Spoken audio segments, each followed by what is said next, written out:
A year since the rivers burst their banks and swept through our communities, leaving devastation in their wake. Together, this community in particular went through a lot, but a special way to do it with children's art.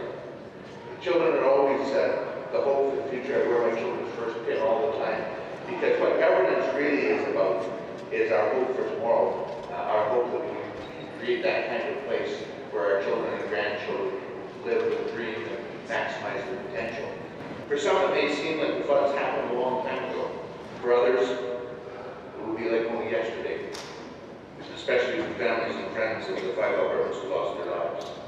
We will not forget them as we continue to heal and rebuild.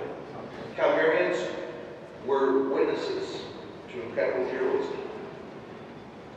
Many Calgarians ended up being the heroes themselves. The outpouring of bravery and compassion we saw in answer to the flood last year was truly inspiring. Hundreds of thousands of Calgarians were impacted one way or another. Their homes were damaged, their workplaces flooded, their lives disrupted. But none of that stopped them from heading over to a neighbor to help out. The flood did not stop Calgarians or Albertans from doing what we do best, taking care of our families and our communities, working together and coming together as citizens. My special guest today is Hannah Mitchell. Where's Hannah? I know I can hear her. She's very excited. There she is. She's very excited because tomorrow is her birthday. Tomorrow was her first birthday. So Hannah's family are here today, Jack and Hallie Adventure. They were evacuated from their home on June the 20th. Hannah was born on June the 21st, do the math. See where they ended up being evacuated to. And of course, on the day after her birthday, sounded like so many Calgarians there at home had been badly flooded. And they wanted to bring Hannah home. And they were able to bring her home because of the remarkable generosity of friends and neighbors and strangers. And in Hannah's story, we have the story of our community. And that is a story that I think all of us will remember over the course of the last year. I think about that image of a house in Calgary with a big pile of trash on the front lawn. And I think about that trash on the front lawn, and I realize, well, that's not just garbage. That's your kids' artwork. That's their report cards. It's photo albums. It's that couch that you saw in a catalog and you scrimped and saved for because you wanted that couch. Those are people's lives. People's lives on the front lawn, waiting for my colleagues to drive the garbage trucks to take them away. And it's easy today to think back on the flood and think about it like that, to think about the damage it caused, the monetary damage, the human damage that was caused by the flood.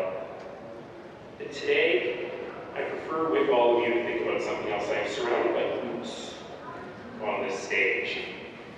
But I actually don't want to think about feet. I want to think about hands. And I want to think about all those hands that came together, and all those hands that came together to make a difference in our community. I often say that the real power in our community is not the politicians, sorry for here. Lots of ministers too, sorry guys. But it's actually in the hands of every single one of us. Because every single one of us has power in our own hands to make a difference in our community. Public servants who go to work every day to keep us safe and to make our communities just a little bit better. And I want to say, the names have been mentioned a couple of times, but I do want to highlight one person that you have here in front of you today, and that's Robert who is here with us every minute through this thing, and I just want to say thank you to her for that. But I want to say thank you beyond that. So all of the women and men, so many of them in the room today, who've chosen to make their careers in public service, who've chosen to use their hands to make a difference in our community.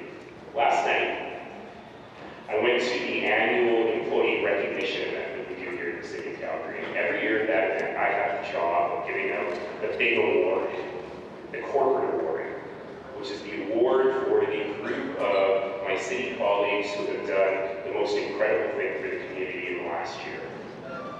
This year, usually it's a tough choice. A lot of them do a lot of work. This year there was no choice. It was an easy decision. This is the award that I gave out last night.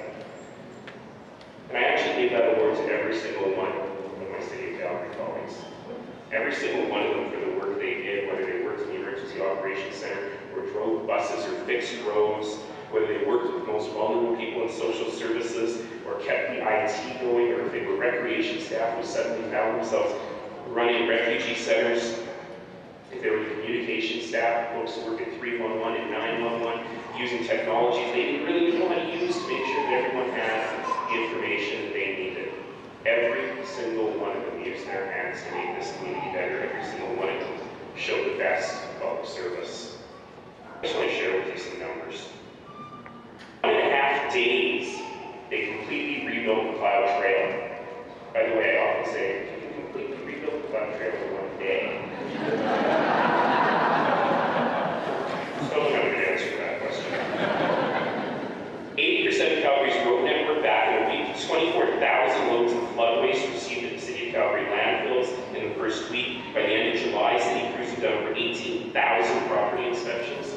We worked with our colleagues at NMAX to re-energize 9,420 properties in 8 days. By the end of June, 100% of the city's grid. 100% of the city's grid in 10 days. Back up and running. Since then, we've reopened more than 30 parks, we've repaired 75 kilometers of damaged pathway, resurfaced and cleaned 10 of 11 playgrounds, fixed riverbank sites, removed 26 tons of debris from the Elbow River and 24 tons of debris from the Bow River, and on and on and on. So the first big lesson from the flood, and I hope all of you take it to heart, and I hope you fill your hearts with gratitude for this.